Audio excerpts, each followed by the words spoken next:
Welcome to Spirits Podcast, a boozy dive into mythology, legends, and folklore. Every week we pour a drink and learn about a new story from around the world. I'm Amanda. And I'm Julia. And this is episode 86, Your Urban Legends, part 11. Oh, I love your spooky stories. So spooky, the stories. Spooky They're very number. good this time. Is 86 a spooky number? 11. It's the same number, but twice. Okay, if you say so. Julia, I've been enjoying the leftovers from the six-pack that you brought me, so please tell the good people what we were drinking during this episode. So you know how much we love doing hometown local beer for our Hometown Urban Legends episodes? Hell yeah. So this week we were drinking Bungalow Beer from Crooked Ladder Brewery. It's a really nice pale ale, and it's delightful. I know, there's nothing like a crisp beer that makes you think, yes, I could and maybe will drink this all day long. Do you know who else could drink these all day long, Amanda? Would that be our newest patrons, Michael, Amanda, Velm, an actual human person, and Sarah? For the record, Velm and an actual human person are two separate people. I know, commas are very, very tricky. Though people who have an absolutely unquestionable grasp over the usage of commas will be our supporting producer-level patrons. Philip, Julie, Christina, Josh, Eeyore, Ella, Ashley Marie, Neil, Jessica, Maria, Ryan, Phil Fresh, and Deborah. Y'all never have to question whether you're the ghosts or if the ghosts are the person that you're tracking the entire time. It'll make sense in the episode. It'll make sense. And thanks, as always, to those legend-level patrons, which, like, that tier name, to me, is enough to say, hey, I want to be among this number. But those that support us on Patreon and get a real physical package in the mail every single month: Sandra, Audra, Mercedes, Jack Marie, Leanne, and Cassie. Thank you all so much. Y'all are wonderful. It barely describes how great you are. We would also love to thank Skillshare, who is our sponsor for this episode. They're an online learning community where you can learn and teach just about anything. So whether you're trying to learn a new hobby or teach someone about something you have learned in your career, you can go to Skillshare.com/spirits to get 2 months of Skillshare Premium for just 99 cents. I can't even buy a beer for 99 cents. Julia, I had the literal same thought in my brain. Twinsies. This is why we're friends. But we'll tell you a little bit more about Skillshare later on in the episode. If you like our show, you like the Multitude family of products, and you should definitely check out our newest show. Amanda, tell them about our newest show. Yeah, so if you put Multitude into your podcast app, this very podcast app that you are listening to us through, or the website, multitude.productions, you will see our newest show, which honestly, y'all, you have to check it out just for the episode, just for the cover art alone. Multitude art mom Allison Kate did her thing again and has made maybe the most gorgeous podcast art ever. I love ours, but it's very good. It's quality shit. And the show is called Horse. It is a podcast about everything that happens off the court in basketball. Now, you might be saying, Amanda, I don't give a shit about basketball. I'm a mythology nerd. I listen to spirits. Neither did I, y'all, until I got to know Mike Schubert and Eric Silver, two people who can make literally anything interesting. So in Horse, they focus on, like, memes and internet beef and drama between players and the, like, weird, accounting and law and logistics behind basketball. It is the best. They make sports really interesting for someone like me who has never been a fan, so it seems like so intimidating, to really get into the sport. But Horse is well worth your while. Definitely check it out. The trailer dropped this Monday as you're listening to this episode, and the new episode drops Monday after that, right, Amanda? Exactly. And you can listen to the very first episode early if you like being exclusive and getting things early by supporting them on Patreon at patreon.com/horsehoops. I think that will do it for us today. So with that, enjoy Spirits Podcast, episode 86, Your Urban Legends, part 11.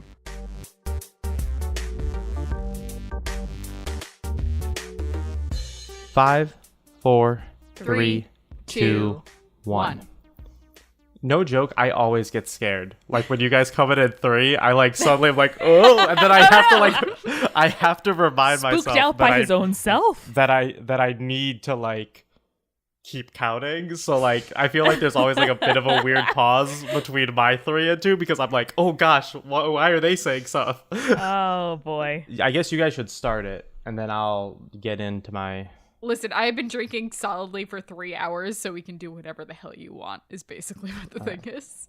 Welcome to Spirits Podcast, our 11th haunted. That's definitely the cold open, Julie. Don't worry about it. Apparently it's fine.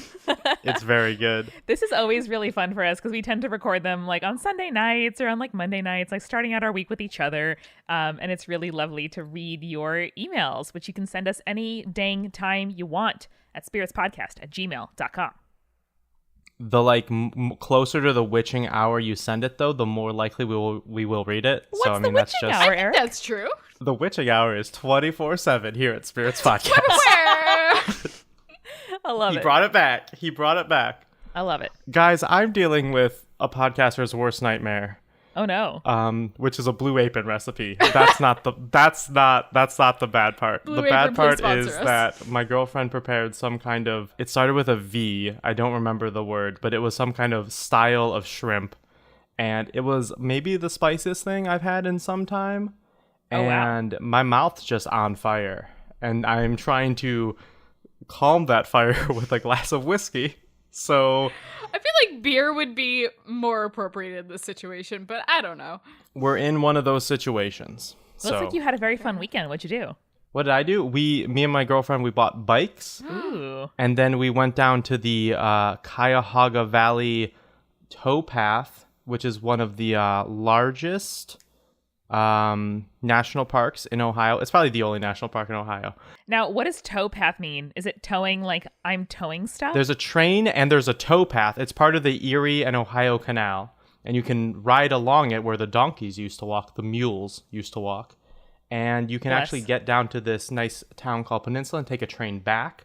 We were Ooh. unable to do that because the train schedule didn't work Oh no. with my schedule for later on in the day. We wouldn't have gone back till 5, but we did that. It was great. We also have new neighbors downstairs in our house that we live in, and that's exciting. Big weekend. That sounds amazing. Big weekend, lots of stuff. Lots of stuff. Listeners, Eric was bragging about his bike choices in our group Slack this weekend, and it was wonderful. It was It a lot of looked fun. really great. stylish. Yeah. Yes. I took the subway to the beach for the first time, which you can do here in New York City. Now you told me that this was happening, and I immediately assumed that this is a bad situation because we've been to the beach together via New York City, and it was we took the train, which is The different. commuter train. Yeah. The commuter train, exactly, and that was very pleasant. But you took the subway, and I was like, this sounds terrible. There are plush seats on the commuter train. There are not plush seats on the subway. And there are cars at the end of the commuter train that belong to you or your family or friends That's to true. take you to the beach. So being from a beach town, I was very hesitant to take the subway to the beach because I was like, Understandably. normally you just like open the trunk, you put in your chairs, your umbrellas, your coolers. You're not limited by the amount that you can carry over long distances, just the amount you can carry from the car to the beach, which may take several trips at some points. Or you give it to your adolescent brothers who carry it instead. And so I was nervous to take the A train for an hour down to Rockaway Beach. But you know what? It was the funnest thing I've done in a long time. It was awesome. The train was very efficient. It was like a 4-block walk. And the beach was lovely. I felt like a pro. I packed my cooler efficiently. I knew what I was doing. And it was super, super fun. So my lesson here is, take risks sometimes and risk being uncomfortable because occasionally it will work out very, very well. Other times Sure. it ends in ghosts. So, take that with a grain of salt. Yeah. And now that we've done our pretty much like end of episode wrap up, where we give you some good advice, that's this week of spirits. So until next week. The Goodbye. conclusion from my emails is don't have jobs or relatives or school because sometimes those end in ghosts. I mean, that checks out. I'm ready. Yeah. Like logistically. Who wants to start this week? Can I start? Ooh. You can yeah, start. Because I have a follow-up email. You can do whatever Ooh, the well, hell I mean, you want. we gotta start with a follow up then. So this reads, Spirits team, ya boys back? King of Because- Crawdads! Yep, because Crawdad I king. immediately Crawdad form attached king. to anyone who gives me any attention. So congrats, you're all my parents now. Hell Also, I heartily accept my new role as Eric. Rory's got you there. They got you. Oh, Okay, good. Got me. so I got him. What happened? I don't remember. They have your role now. Since the reading of my first email had me making noises that made my mom think that the cats were crying for help, I have decided to send another story. Not one of the previously teased ones, though, because none of them are quite meaty enough for an email. Though I may send my siren one at some point if you're not sick of me by the end of this. Trust us, we are not sick of you. No, continue. This is what I like to call my spooky boy anthology. 4-ish different spooky encounters of mine that all share an uncomfortable similarity. Images and editor notes for my kittens will be provided for your convenience, which I appreciate. I always want kittens. Photos of cats? Yes. Yes. I will send them later, don't worry. For the sake of dramatic escalation, I shall order them from fuck off, spooky shadow, to my entire concept on the physical nature of spooks has been rocked forever, but that's fine, I'm fine. So we're doing good so far. That's a lot. That is a lot. I'll try my best to keep this relatively short, but my hunger for ridiculously dramatic prose may get the best of me. Future me has got quite the editing to do. Okay, so Julia, you've seen the email. It's How good. did the editing go? It's good. It's good? It's all real good. Good. Okay, I'm excited. I'm sure it was going to be good. First one starts with tall boy. Age at the time, 15. The first they shortened it to SB, which is spooky boy.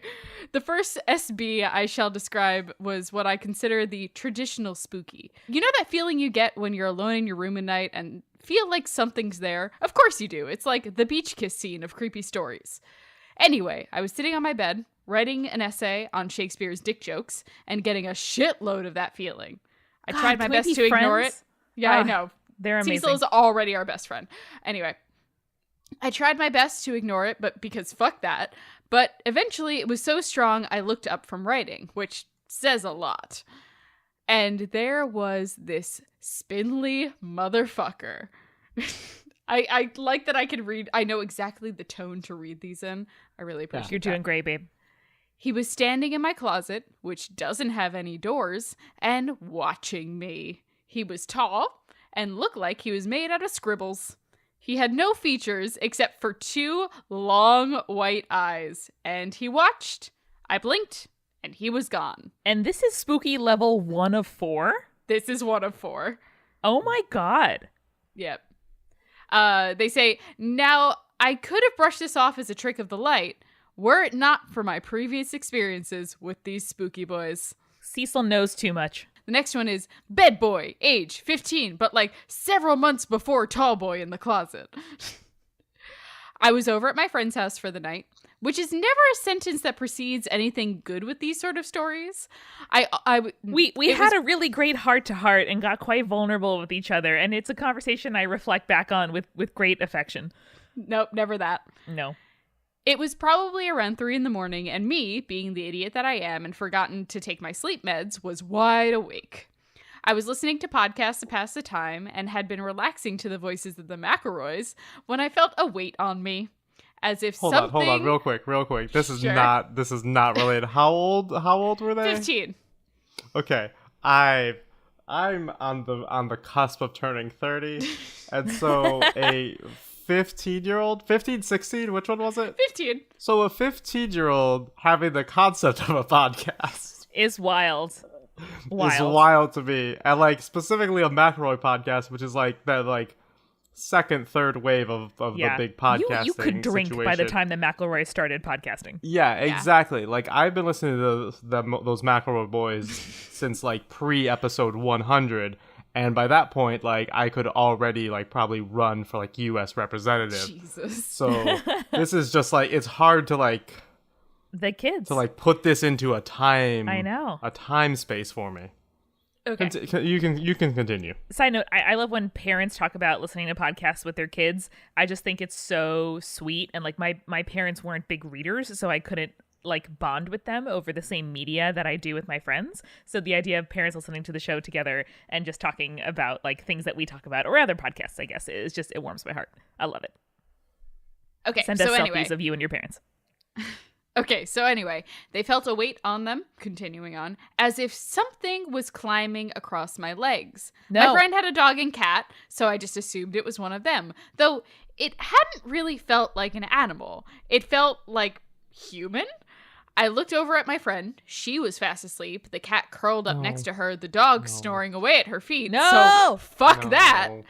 Then I No. saw it. No. It was the same sketchy, white-eyed creature as I described before, except this one was hunched over on all fours less than 5 feet away from me. In the eating position. That's the position that these Bye. eat and suck your brains See ya. out. I'm out.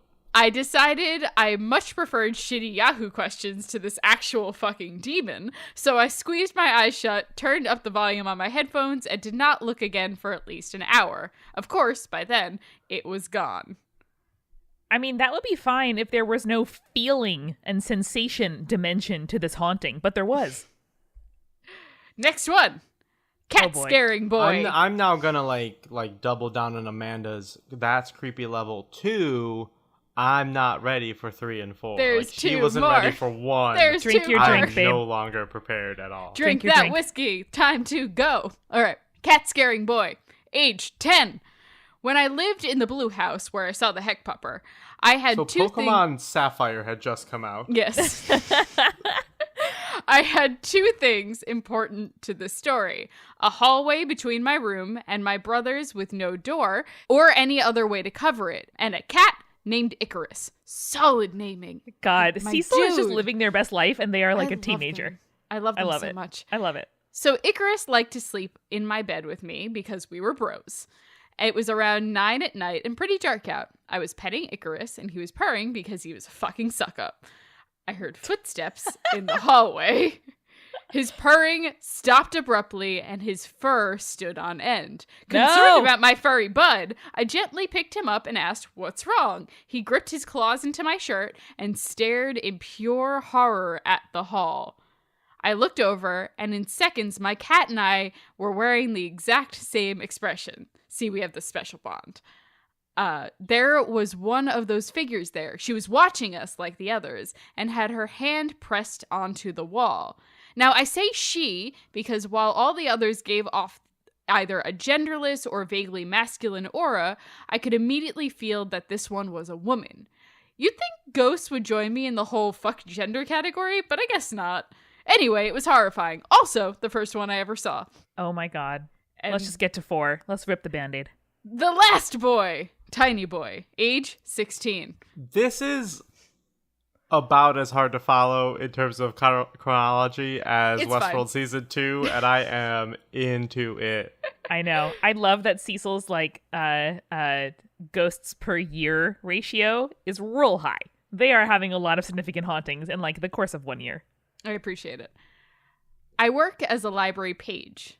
I'm pretty used to creepy shit there, but it's mostly in the form of adult men Why are you thinking. used to that? You don't have to be used to that. Not all libraries are haunted. But it's Go mostly to a in the different- form of adult go to a men different thinking library. I'm there for them to hit on and ask about dreams. Unfortunately for them, I'm gay as fuck. But this creepy was more of the Grudge Junior level, and also kinda cute. Grudge Junior.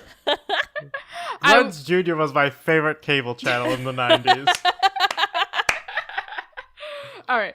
I was shelving books, as is my job, and one of the shelves is too full for me to put them in, so I began shifting books down to make room. I pulled a few books off and dropped them on my foot when I saw what was behind them. It was a tiny little spooky boy. They were hardly as big as my finger, and probably the most adorable hellspawn I'd ever seen. Now, Oh. the reason why this is the weirdest one is that unlike the others, this guy didn't disappear after a few moments. No, this thing decided it wanted a ride. So, when a spooky boy wants something, you better do it. And that's the story of how I had a tiny demon on my shoulder gripping my shirt in an extremely corporeal feeling way for at least 10 minutes before it disappeared. No. I'm floored. That is adorable. Has Cecil said where they live? No, they haven't. Okay, well, please tell us where you live so we can never go within 100 miles of there. It sounds terrifying. In it sounds general like terms. It sounds like you're living in, like, I don't know, A spaghetti warehouse. spookiest part of Halloween Town. Yeah. So anyway, they said, anyway, I hope you like these, and I'd like to thank you before I forget for getting both my name and pronouns right the last time I sent something in. And always feel free to send your pronouns in with your email because we will default to they if we don't know. And if it is something different, let us know. Yes, we would love to. Yes. We would love to use the correct pronouns for y'all. It is super helpful. It really is. And anyway, that is from Cecil, the true king of the crawdads, with the help of Pepita and Coco. Cecil, absolute Can't argue. unit. Can't argue with that anymore. Never. Absolute unit. I was super into the idea of like little like fairies, like garden fairies and stuff. And my grandma and I would make like little fairy houses out of clothespins and things. And that idea of the tiny little hellspawn in the library just wanting a hand, a little ride, is so good. cute. And libraries are the best. They're haunted with knowledge. And also Hellboys.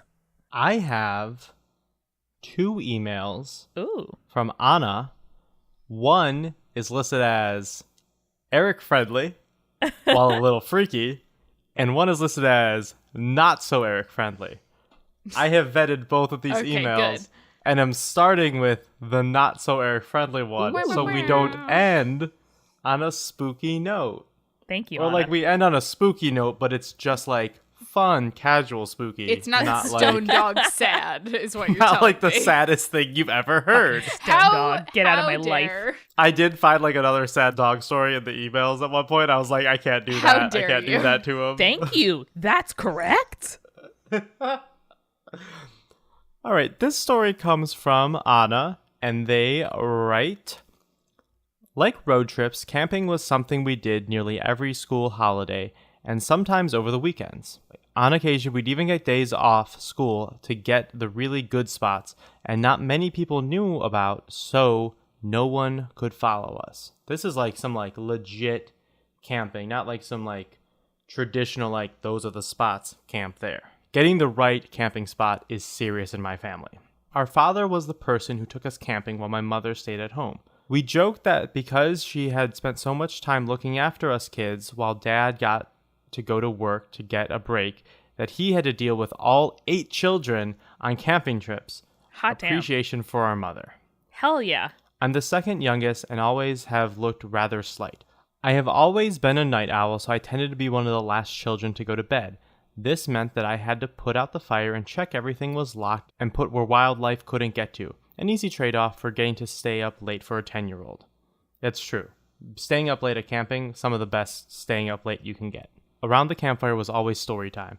We would be taught our favorite children's stories in Latvian and German, folklore from the old country, and names of constellations. If you couldn't tell, I love camping. It holds some of my favorite memories. One night, as each of my siblings had peeled off to go to bed, my father and I were sitting pointing out constellations, he stands up and he says, "I need to chuck a piss." Yes, that's a common saying. They claim. Amazing. Apparently. I'm not claiming that. Anna is. So I should start checking everything before we go to put out the fire. And he goes off in the direction where we have set up our toilet. I go about the usual routine when I hear my nickname being called that is only used by my family members. Ruh-roh. I can't make out whose voice it is, so I ignore it. I hear it again, and this time it sounds kind of like my father's, but off. I hear my nickname being called again. Very clearly my father's voice this time, but it's coming from the opposite direction he went in. Then I hear "help" in my father's voice. I grab the torch and stand at the edge of our campsite, shining in the direction I hear my name. I don't see anything out of the ordinary. After about 10 seconds, I hear a deep, firm, masculine voice. "What the hell do you think you're doing?" It was my father. I tell him I thought I heard him calling, but it came from the wrong direction, so I stayed within the camp and checked before waking my siblings to assist. My father looked furious. He grabbed my hand and did all the checks again while holding my hand very firmly, and we went to bed. He never spoke of it again, but since then he would relieve himself before the second last person would go to bed, and he would make sure to do the last checks in groups of 2 or more. Yikes. Yikes. Also, what good instincts. Like, it is very smart to not go running at the first thing that sounds like someone calling. I would absolutely do Exactly. that. Yeah. For sure. Wow. Scary. I like that this dad, like, knows. Like, he knows there's something out there, and he's like, I gotta protect everybody from this thing. Let's not fuck with it. So you're gonna make us wait until later for your second email? I am. I'm gonna wait alright. until we've refilled our drinks and everything. Be like All right, that. let's go do it.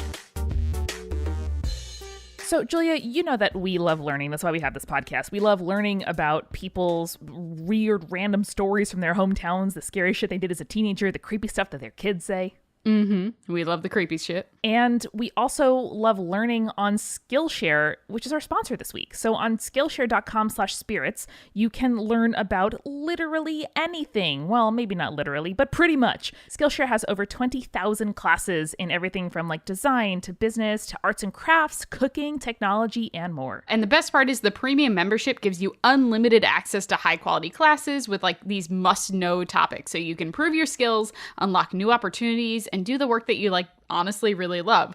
I have been watching a lot of cooking shows lately. I just watched Ratatouille last night because when I'm sad, Ratatouille makes me happy. And so I was checking out Think Like a Chef, a beginner's guide to cooking with confidence. And it teaches you all the like the basic knife skills and stuff like that one needs to have if you're going to cook things. And it's honestly, it was just such a blessing. Well, I'm glad that you were advancing your actual skills because I was also on Skillshare last night watching a class called DIY clay sculpting, where a very soothing teacher made adorable little hamburgers out of clay. They were just making tiny little foods out of clay, and it was so soothing. It's like my ASMR. I love watching speed runs, and I love watching people make little barbecue foods out of clay. That's amazing. So you can join the millions of students already learning on Skillshare today with this special offer just for our listeners. You can get 2 months of Skillshare for just 99 cents. So to sign up, you go to Skillshare.com/spirits. Again, that is Skillshare.com/spirits to get 2 months of unlimited access to over 20,000 classes for only 99 cents. We love the folks at Skillshare. We love learning. We love teaching. So whether you want to learn something new, watch some soothing craft videos, or maybe even teach, you can go to Skillshare.com/spirits. And now, back to the show. I have an email here from Stephanie with maybe the best subject of all time, besides Cecil's, haunted pizza. Stephanie writes, Haunted pizza? yes. That sounds terrible. I don't want my pizza haunted. That's fair. But as we've discussed, Italian food is haunted. I think Italian food is inherently haunted. Italian-American food, at least. how And it as is. a lactose-intolerant person, all pizza is haunted for me. In that it comes up later. No, we No, we got it. you. We got it. We're good. We didn't need any We further did kind explanation. of understand what you were talking about. If I ever meet Griffin McElroy at a party, we're just going to talk about IBS for a long time. It's going to be great. Oh, buddy. Haunted That would pizza. be great. Stephanie writes, I wanted to send this in since your Midnight Mary episode. So shout out to Grace McCrate. That was a long, long time ago, and it's a great episode. Yeah, it But was. only tonight got the courage to send it in. In short, I work at a haunted pizza restaurant. Not exactly the most exciting, I know. Stephanie? Check yourself. Yeah. This is very Don't sell exciting. yourself. Opposition. Don't sell yourself short. Don't Come sell on. yourself short. But as we are currently... I mean, she is right.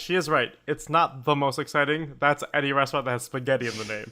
This It's is true. the second This most is exciting as type close of you can restaurant to get be without the word spaghetti coming up. in. Yeah. But as Stephanie says, we are currently on quite the streak of haunted Italian food, so I thought sharing my experiences with the community would only be appropriate. Correct. I live in the Las Vegas area and got my first job at a popular chain pizza restaurant several years ago. While in training, my managers would warn me that things would occasionally go missing and that they simply blamed it on the pizza ghost. As in, oh, the breadsticks never came out of the oven for this order? I could swear on my life I put them in there. Oh well, I guess the pizza ghost stole them. We would chuckle at the joke and move on. No one took it seriously. I'm quickly developing a theory about why Italian food is haunted. Why? And we'll get back to it at the end of the episode. God We'll damn get it. back to it at the end of the story. Such suspense. Okay, so we would chuckle at the joke and move on. No one took it seriously. A few months in, I was promoted to management, and that meant many times I was completely alone in the store either before open or after everybody else left at close. This is when I started to notice things that you don't notice when everything is loud and you're very busy. What I found after a while was that we were not haunted by a ghost. We were, in fact, haunted by 3 ghosts. What? Oh, that's 3 times the ghost. 3 times worse. I'm so Or excited. better, depending on your sense of judgment. Or depending on the ghost. It's fair. This is true. The first didn't say anything. They hung out near the front register. If you're up there alone, you may feel a very cold hand gently run its fingertips over that soft area between your neck and shoulder. Nightmare scenario, Stephanie. Nightmare. Nightmare. That is, A call out, whatever you call it, to all of our listeners, all of the people that write in. The more descriptive, the better, but also the more descriptive, the worse. Yeah. So, yeah. like, do both, but, like, But no. know what This is you're what you're doing doing to to us. Please. that is also a very androgynous zone, and I don't want a ghost be touching up on that. Sorry. Erogenous? No. Yeah, that one too. It's also an androgynous zone. I was just going to say. She's not wrong. I was just going to say no one is allowed to touch that zone on me, including my partner, because I just get so ticklish and like my shoulders go up to my ears and it's so ticklish. I don't like it. But don't. Okay, I was gonna be like, but don't you love it? But apparently not. Never mind. No, not for me. It's that ASMR zone. All right, that was ghost 1 of 3. So Jesus. the second is a female that appears to live in our attic. You can regularly hear a female voice seeming to come from the ceiling, calling out, "Hello?" She seems to be confused, like she has no idea where she is. There have been days where I will hear her 3 to 4 times, and she can be quite loud. A few employees will hear her at a time. We'll check out the lobby, and sure enough, no customers, so we shrug it off. But we all know we heard a voice. That's definitely a cat. You have a cat living. First off, why does your pizzeria have an attic? And second of all, there's a cat living in your pizzeria attic. Wait, are you suggesting that cats can say hello? No, Sometimes. Okay, hold on 1 second. So, first time I ever slept over at Jake's house, he has a cat. Ooh. And at 3 a.m, I woke up because I heard a creepy child, like girl child voice going, "Hello? Hello? Hello?" I'm like, and I wake him up. I'm like, "What the fuck is this shit?" And he's like, "Oh, it's just the cat." I'm like, "Why is your cat saying hello?" He's just like, "I don't know. She's just like, that's what she does when she wants to play." I'm like, "But, So, cats say hello, Eric. I don't know what the fuck you're talking about. Okay, our cat. I think that's a nice lie Jake told you to get you to fall back I asleep. heard it multiple times. And he also would be like, I'm "Oh sure- yeah, have that's you- just wait, the ghost that lives in our house." Have you seen the cat say hello? Yes. Okay. 100%. I saw the cat, the mouth moved, it said "hello." I was like, okay, well, it's All right. the cat. Also, Jake So would you're tell me if suggesting- it was so actually you're suggesting a ghost. story 2 has been debunked. We're now ghost I am Mythbusters over Harry here. Houdiniing the shit. It's just a pizza cat, not a pizza It's a ghost pizza story cat. 2. I'm calling Listen, it now. Discovery Channel, you can pay us, frankly, any amount of money to have a myth-busting ghost show. We're here for it. I want it. Yeah. Yeah, we'll fight that like Zach guy that runs Ghost Hunters, Zach whatever his Baggins! name is. Zach Him. We'll have his opposite show. Yeah, we are photogenic. Fuck, Ghost and- Adventures were actually ghost something else. I couldn't remember. I couldn't think of a good word in time. We're photogenic. We're millennials. There are 3 of us. Give us a TV show. That's all we want. All right, back to Stephanie's email. The third. Oh, the third. This one is a young man that lives in our walk-in fridge. I'm not sure how I know he's a young man. I just get that feeling. I remember my first experience with him was one of my first solo open shifts. I went into the fridge, leaving the door ajar behind me. A few moments That's later... a terrible shift. I've done that. I worked at a pizza not place, good. solo open. Oof, no good. I went into the fridge, leaving the door ajar behind me.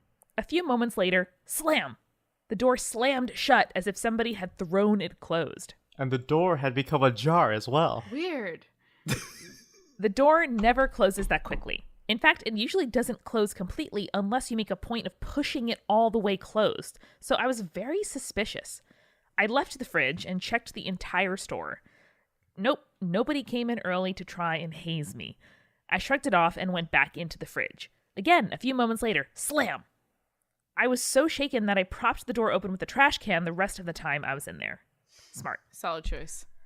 Over the next few days, workplace injuries started to increase. Nothing super serious. Getting the occasional paper cut from a cardboard box is standard, but these increased drastically around the store, along with many unexplained bruises and in a few cases things falling off the shelves and hitting people. I was sure that it was nothing. I guessed we must have just been having an off week. Until I was walking through the store one day and a stack of plastic lids threw itself across the building. Now, to paint the picture, I was in the back of the store, and I turned to look at another one of the managers who was sitting at the desk. Between us was the dish sink to my left and a shelf of plastic bins and such to my right.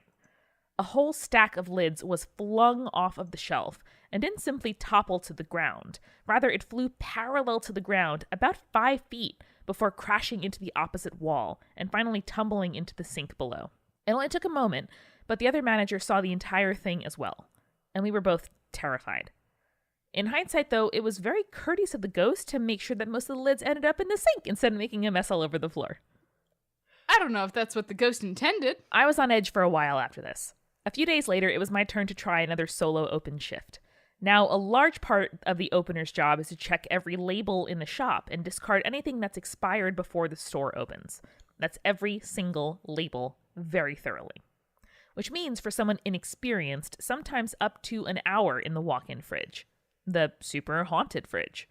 Needless to say, I was less than thrilled. But it was my job after all, and I was determined to do it right. At this point, I was so scared I didn't even want to hear anything out of the ordinary, so I put my headphones on and blasted music as loudly as I could.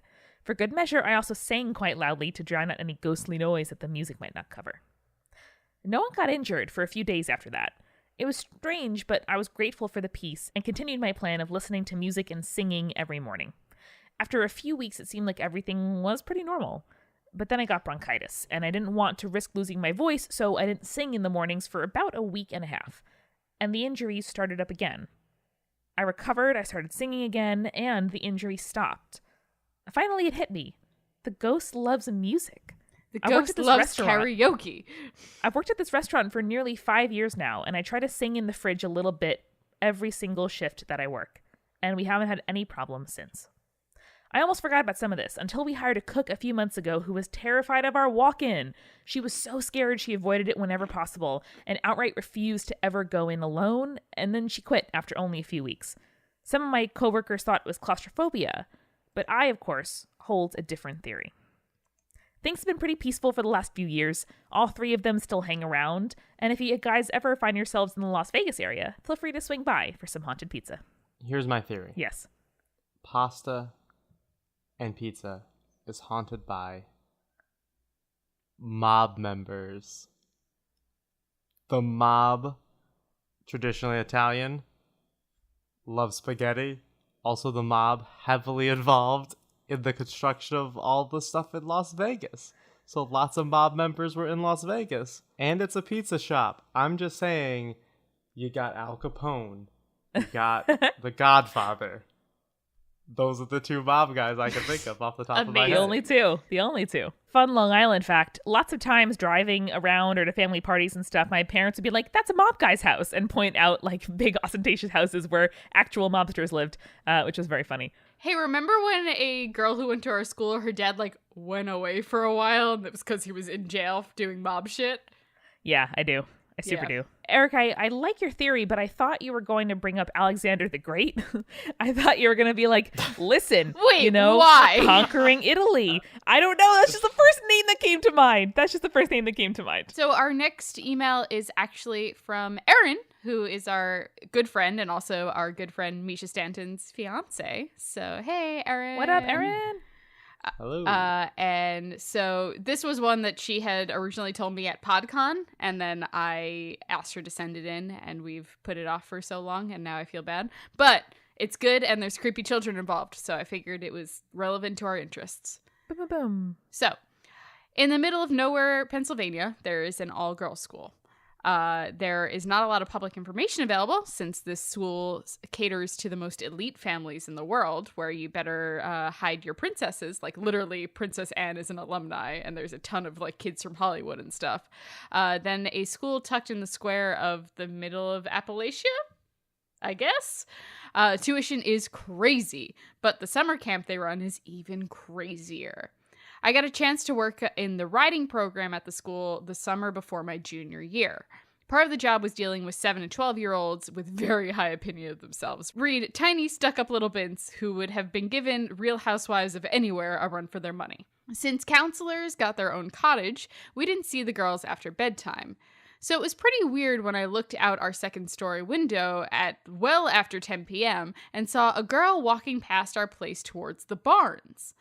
The kids tried to sneak off during the day to see the horses all the time. Seriously, these kids had zero concept of money. They all had their personal horses trailered at home for a week-long camp.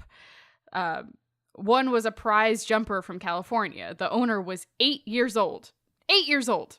Wow. Anyway, but they knew they would get kicked out if they pulled crap after lights out. And I didn't recognize the girl, though. She had short, dark hair and was wearing nighties and laced-up boots. It didn't really matter. She was out of bed and in a world of trouble for it. So I pointed her out to my roommate, Liz. I went to get the kid while she got our barn manager to confront the issue. By the time Great job. I know, solid Barn planning. manager. By the time I got outside, this girl was up the street and across the green, which used to be a cemetery. Not relevant, but also a fun note anyway. By the time I got to the lake... Wait, used to be a cemetery? It's the poltergeist all over again. Great point, Eric. Great point. Things should never used to have been a cemetery.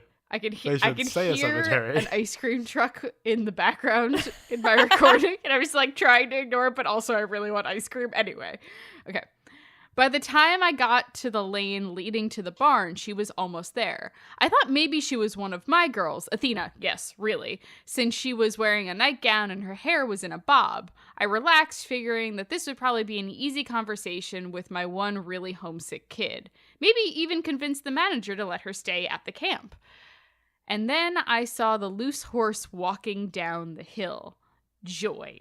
I was sure it was Tucker. He was a big, gray, old-as-hell dressage horse who put up with everything under the saddle but was also half blind in his near side and spooked easily in low light. So shit. Now the situation was dangerous, both for the kid and the horse and me, but like whatever. Luckily, I heard Liz and our boss coming up the hill behind me, so I figured I had sufficient backup to deal with this. I called Athena firmly so I wouldn't scare Tucker, but let him know that we were there. The girl jumped and looked at me. I didn't know her. There's a small town built around the school, so I figured she was a local, so I said, "Honey, step off the road away from the horse, okay? We don't want him getting hurt or you stepped on." Then the horse just disappeared. It walked away from us. It walked away from us up the hill and might have walked behind a screen because it was just gone. The kid was looking where it went and back at me. She looked super freaked. I don't know why I wasn't. I just kept going towards the kid. Her eyes were brown like her hair. Her nightgown was cream colored with lacy bits around the collar and cuffs that were tied around her wrists. I remember this because I was 4 feet from her. I remember thinking her boots looked super comfy and her crooked baby teeth made her look like my cousin's daughter. But why was she so scared of me? I wasn't mad. 3 feet away and Liz yells at me to stop. I looked back at her and Ellen, the barn manager, and couldn't figure out why they looked freaked. It was just a kid. I heard the kid move and looked at her again. She was running up the hill and then vanished like the horse. Like a dry eraser just wiped her away. We never talked about that night between the 3 of us. I tried to bring it up, Why? but nobody was interested in our weird dream That 3 of us had at the same time. I still wish I knew who she was, but I'm pretty sure what I walked up to wasn't a ghost. I think I was a ghost to her. No. Listeners, just so you know. If I'm not speaking during one of these episodes, I'm violently shaking my head. Correct. No. We can stop now. Don't need to keep going. And that. I always keep going. It was very good. I don't like the idea that we're all ghosts in Someone else's story. a flip where like, oh, we're the undead ones. Yeah, that like crossing of the time streams is so creepy and so amazing. and I love it a lot, a lot. Should I do my Eric friendly story? Tell us the Eric friendly story. All right. Do it. Now we've got part 2, which is actually part 1 in their email from Anna about the Eric friendly story. So this one, not a bummer. God bless. Excellent. Love it. Growing up, long road trips and camping were things that happened several times a year, as we've learned from the first story. We all get told the standard precautions. Don't go walking anywhere at night by yourself. Don't follow sounds or lights. If you get lost, stop where you are and shout, "Cooey!" No, don't do that. What flora and fauna to keep an eye out for, and what to do when you encounter some of the natural nasties that are commonly encountered when moving further away from civilization. When I was in my early teens, my mother, younger brother, and I went for a road trip from our farming town just outside Brisbane to visit a sibling that lived in Darwin, almost 3,500 kilometers away. All of my family have done this trip and trips like this, so very little to no excitement was expected. We had been driving for quite a while, but had yet to cross the border from Queensland into the Northern Territory as the sun was setting. There are many dangers on these large stretches of highway. You have road trains, which are giant trucks that pull crazy amounts of carts behind them. I have heard of these. It is wild. If anybody has experience about this, please let us know. I know nothing about these. I need to Google them immediately after It's like this. Mad Max Fury Road style trucking. It's wild. I mean, that makes sense because Mad Max Fury Road is filmed in Australia. Yes. So, Well, good. and back when this occurred, there were open speed limits, so they went rather fast. Okay, so they're fast, very long cars. Horrifying. That's terrifying. Yes. Towing like incredible amounts of weight because the distances in Australia, like you can't drive across the continent and not stop for gas. So they just like make them as big and powerful and fast as possible to like get from point A to B. As the sun is setting, we need to pull over for the night, but we're about an hour or so from the next town, so we soldiered on. As it became completely black, my mother noticed some lights coming up behind us. She pulled over thinking it was a road train. You don't fuck with road trains. I need to know more about these road trains. They sound amazing. And was planning to follow it until the next town in that sweet wind tunnel that we wouldn't have to worry about the ruse, as the road train would turn anything into a mushy pancake. You know what? Road train would have been a great item for fake or folklore because there's no way that someone who hasn't heard of it before would think it was real. It's like an 18-wheeler that's stretched like a human centipede. Like it's serious. I would just assume Why that does it have was to be a human Snowpiercer. centipede? Why can't it just be Yeah, stretched why does like it a have to regular be centipede, human Amanda? Why? I was wondering if you were going to Why? say something. Also, a human centipede, just 3 humans. That's not Well, unless like, you watch except for that more recent one that's like 100 people. Except for the third one, in which it's too long and just purely Hold ridiculous. on. I'm putting something in the chat. No! Please wait. Yes. Unacceptable! Wait, which chat? Where am I In looking? the Google Hangouts chat. In the Google Oh. Hangouts chat. Oh, she's clicked on wow, it? okay. Yes, click on it. Whoa, that's unbelievable. Don't do Feels like we're this. high. We're not. We're just a little buzzed, but it I seems don't- like we're high. I don't know why. Oh, this is a video. No, I'm not clicking Yeah. on the video. I'm not doing it. Whoa. Just the I won't still is do enough. it. It's too long. It's too long. I know. It's like it got caught in buffering and then didn't stop, and God was like, "Why?" Yeah, that is literally exactly like it is. Or like when like something like does weird clipping in a video game and it just like keeps going. Or like the cards at the end when you win solitaire on like Windows 95. Hell yeah, that's exactly it. That's what exactly this is. it. That is exactly what this is. Anyways, back to our story. The lights started looking strange of what they thought was this road train, just to bring everybody back to where we were. They were bobbing more than they should, and the colors kept changing. As they got closer, we still couldn't hear the road train. no. I assume these things are pretty loud. One would because assume. It's ridiculous. It's like 3 miles long, it seems like. It had become eerily quiet, actually. We noticed there were 3 lights bobbing independently from each other. The lights then dramatically changed direction and were no longer following the road, but circling around the left-hand side of the car. In Australia, they drive on the left-hand side of the car. Gotcha. Just a few meters away. They seemed to bob for a little bit in the same spot on our left-hand side for a few minutes before speeding away at what seemed like an impossible speed. Our mother started up the car, and we continued into town as if nothing happened. She started telling us about the will-o'-wisps and fairy lights, why not to follow them, and that in Australia they are called min-min lights and are fairly common around where we were. I'm calling my shot. They're aliens. And then they tell us story 2, which we've already covered. We cover in Way Station episode 2 the origins of Will-o'-the-Wisp and the kind of folklore behind it, as well as the very interesting take that Lost Girl decides to make. So check out Way Station for more of that. Yeah, I've become more enamored in these crazy long cars. Oh no. And they are bonkers. Yes, please let me draw your attention back to a creepy cool story from Myena, whose name I hope I'm pronouncing correctly. So they say, "Hello, I've been binge listening to your podcast, and I thought you might like to know about my ghost story." Yes, listener. Always. Yes. Yep, of course. So I grew up in a very small town in France, and I went to elementary school in a very old building. To get an idea, Google Corsaire de Guessor. The 7th image is an old photo of the school, which I will include in our episode description here. Oh, tight. Just like a stone old schoolhouse. Cool. Love it. It had an attic, which the students rarely had access to.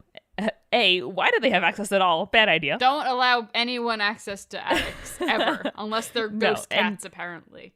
And B, no place of education or commerce should have an attic, period. So the attic, which students rarely had access to and was used for storage. Not the normal kind of storage, though. I swear you could find anything in that place. We once found a wooden gun that was used to prepare children for the war before World War I.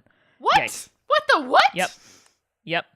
It was an object of myth for the kids because a lot of weird things happened there. These were mostly related to a statue in the storage whose eyes would follow people, which would disappear only to reappear in a completely different place. Julia is shaking her head and scowling. Oh, no. Wait. No. The eyes are on a statue? And the statue follows you with its eyes, and the statue disappears the attic?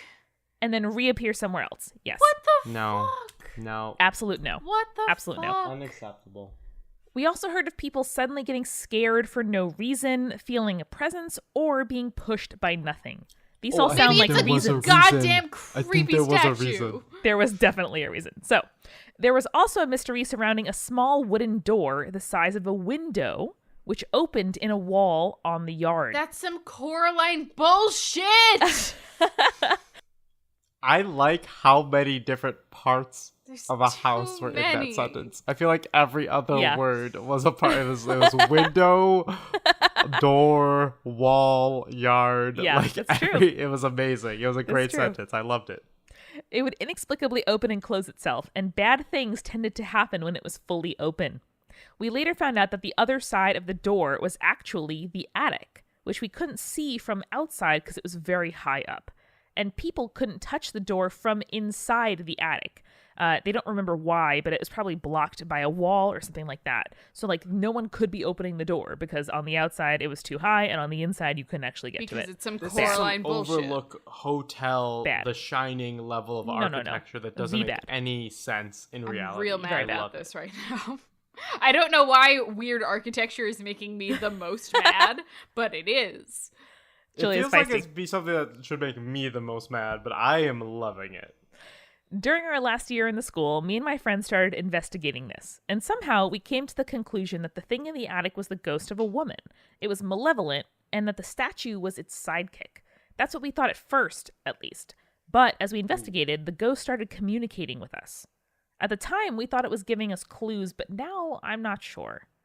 And somehow that didn't feel threatening or mean at all. Why? The way she communicated felt almost protective, though I don't know how accurate younger me's ghost vibe reading was. Probably not super accurate, just putting it out there.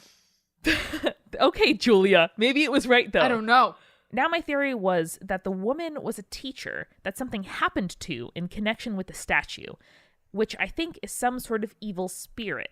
And maybe that's the reason we initially thought that the woman was malevolent, because we were confusing her and the statue. Maybe the statue, and then in parentheses, man, 4 question marks, Correct. murdered the teacher. But I don't really want to consider that possibility. I think the reason why nothing really bad ever happened to anyone in the attic might be because the teacher is there to prevent the statue from harming kids. Maybe she even tries to scare the children off before the statue can get to them, but I'm not quite sure. Anyway, I don't live in that place anymore, and I don't think any of the younger children I know still go there, so I don't know if they still talk about the attic and the ghost. The reason I sent you the story is, in your first Urban Legends episode, you talked about how there's never any ghost from after the Civil War, and I definitely think this one is more recent than that. On that subject, it would be really interesting if you talked about a more modern ghost, maybe from the wars, like World War I, World War II, etc. And that's with love from Myena. Now I want to think about all the modern ghosts, and I love all of our modern ghosts. All of our spaghetti modern ghosts. I also want to hear about different cuisines. Like if you work in a Japanese restaurant Like a good or Thai Indian restaurant or something like good that. Indian restaurant, Tell me about Chinese the ghosts restaurant, there. salad bar. I can't recall if we've done an episode that was specifically like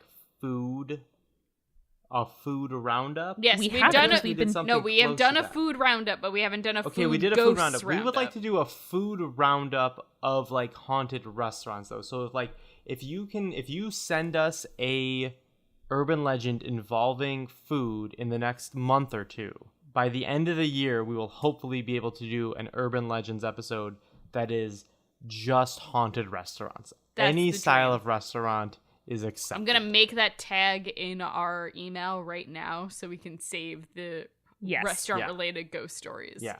Put restaurant in the subject line. Because we're like honing into our extreme niche, which is haunted food. And it took us 2.5 years to get there, got but there. We got it. It's we're just us cornering now. the market in the podcast world. Listen, all we need are 7 or 8 emails, put restaurant or food in the subject line, and we will find it. I'm especially interested in like ice cream places and froyo bars. Why? Like I want you those can't eat I those, agree. why? Because that's such like a happy-go-lucky place. That's like, oh Yeah, Eric, that's why I want to fuck myself up with ghosts. And also dairy. The ice cream place by my house when I was growing up did burn down, and they replaced it with Ooh. another ice cream place. That was probably haunted. At least 3 people died there. Oh, no. It was called the Cone Zone. That's not a joke. That's not a joke. That is 100% what it was called. You know what they say about basketball? Because here's the thing. It sounds like a joke that I would make. It is not a joke. It was called the Cone Zone. I remember the sign. It was yellow. It was an ice cream cone that said Cone Zone.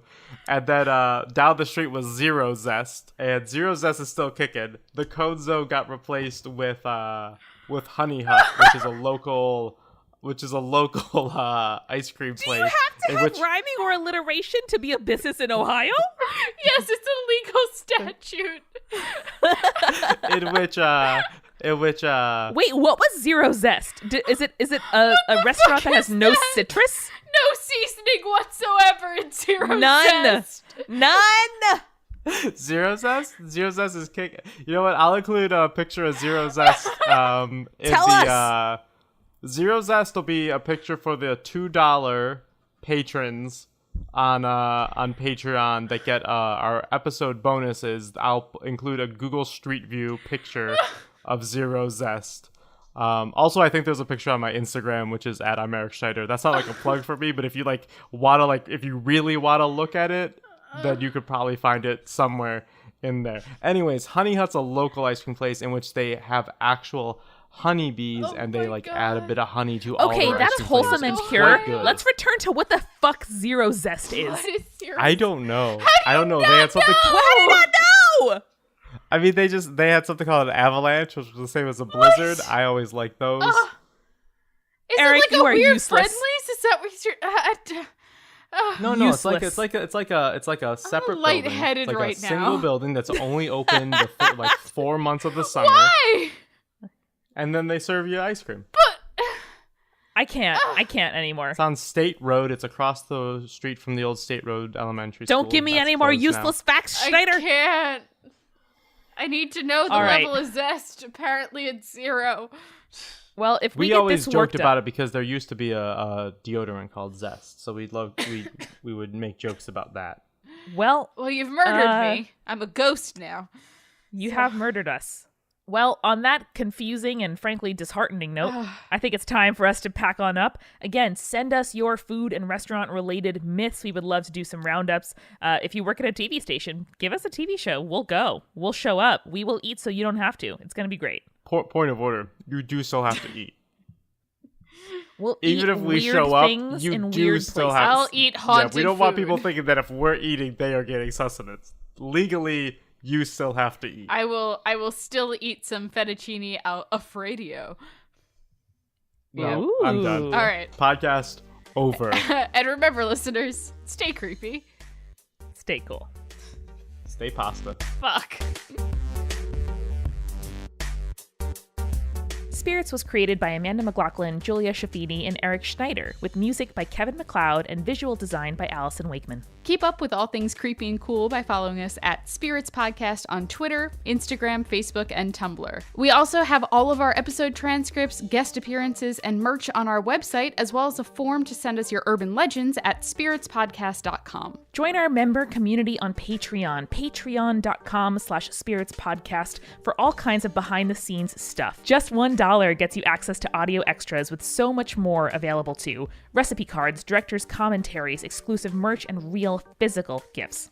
We are a founding member of Multitude, a collective of independent audio professionals. If you like spirits, you will love the other shows that live on our website at multitude.productions. And above all else, if you liked what you heard today, please share us with your friends. That is the very best way to help us keep on growing. Thank you so much for listening. Till next time.